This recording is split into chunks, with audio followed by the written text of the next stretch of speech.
Recoucou les cricketeurs, du coup on va être sur l'étape suivante, hein. Je continue un petit peu par rapport à l'Invisible Ink que je vous ai montré tout à l'heure. C'est vrai qu'en le voyant je me suis dit un petit mandala gravé dedans à faire ressortir après avec du Posca, ce serait super sympa. Donc j'ai repris une image que j'ai dans mon ordinateur que j'avais déjà créée précédemment pour tester justement la gravure sur le plexi. Et puis on va venir l'insérer dessus.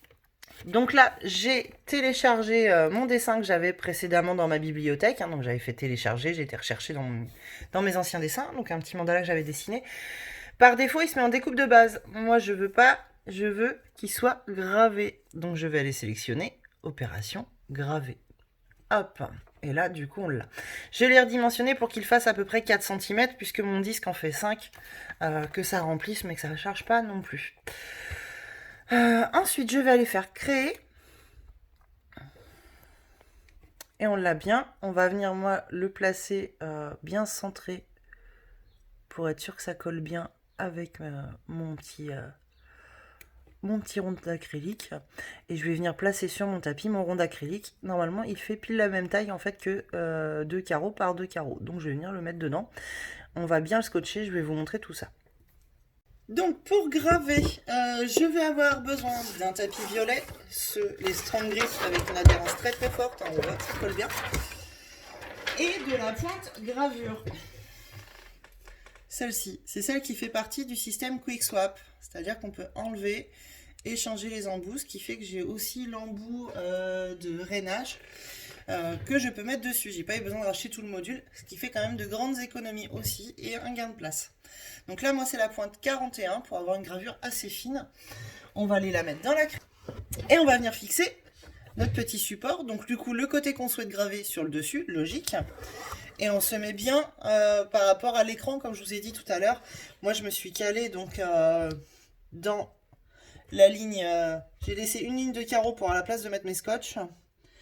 Et comme je disais, les petits disques de 5 cm, ce qui est parfait avec eux, c'est qu'ils font pile 2 carreaux sur 2 carreaux. Hop, en plus, on peut servir des lignes pour être sûr d'être bien droit, ça c'est top. Et là, on reprend notre fameux scotch de masquage, notre truc merveilleux. Et là, on va pas hésiter à faire pas mal de petits morceaux pour faire tout le tour. Faut qu'il ait vraiment une camisole, faut pas qu'il bouge.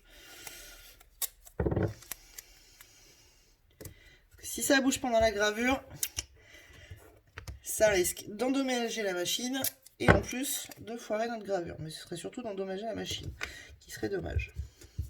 Donc là, je me mets au bord, hein, je m'accroche sur 1 à 2 mm, histoire que ça le tienne quand même, mais pas trop en plein milieu non plus, parce que sinon ça risquerait, la pointe de gravure risquerait de se prendre dans le scotch, ce qui n'est pas forcément ce que je recherche.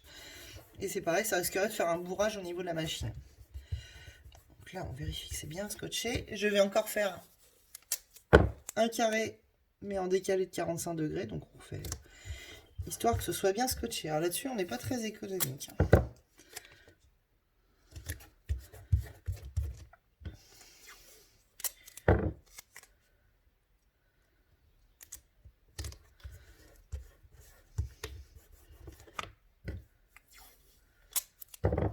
Hop.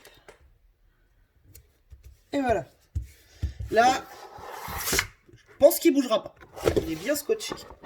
Donc ensuite, on va bien penser sur la machine à repousser les petits taquets. Il faut bien penser à repousser les petits rouleaux. Parce qu'il ne faudrait pas qu'ils arrivent en fait sur la plaque de plexi, quoi. Donc ensuite, on va l'insérer et puis on va laisser la machine faire son travail. Et en matériaux, moi je vais aller chercher acrylique. Si je mets ACR, normalement, voilà, acrylique fin, acrylique épais, 2 mm, hein, puisque notre disque doit faire 2 mm. Donc il me dit bien de mettre la pointe 41. C'est bon, j'ai bien mis tout ce qu'il fallait. Donc je vais lancer la gravure et puis je vous montre le résultat après. Donc ma gravure, elle est maintenant terminée. Ça n'a pas bougé, vu que c'était bien scotché. On voit, il y a pas mal de petits dépôts encore. Donc là, on va déjà aller libérer tout ça.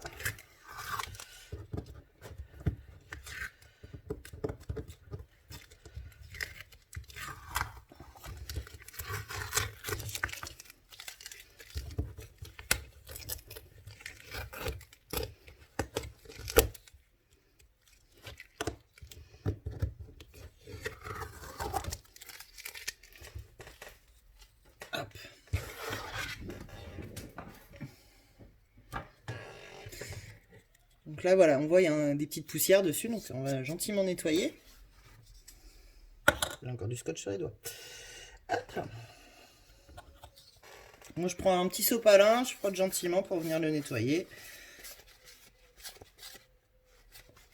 Hop. Là, on voit la gravure. La gravure, déjà en blanc, elle ressort plutôt bien. Elle est sympa parce qu'elle est assez concentrée. Mais moi, j'ai envie de lui mettre de la couleur. Donc, je vais prendre un feutre Posca. Là, je vais prendre le doré. On va voir ce que ça donne. J'ai jamais testé en doré. Et du coup, je viens en fait gratter avec mon Posca sur toute la surface. Hein. Je cherche pas à suivre les lignes, c'est pas grave. Il faut faire ça assez vite avant que le Posca ait le temps de sécher. Bon, attention à ne pas m'en mettre plein les doigts, ça changerait. Tac. Et ensuite, je vais prendre mon sopalin et je viens tout de suite essuyer.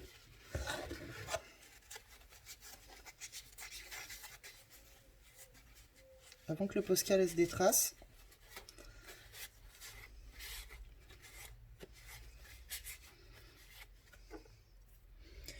Et voilà, j'ai un mandala qui est doré. Tout simple.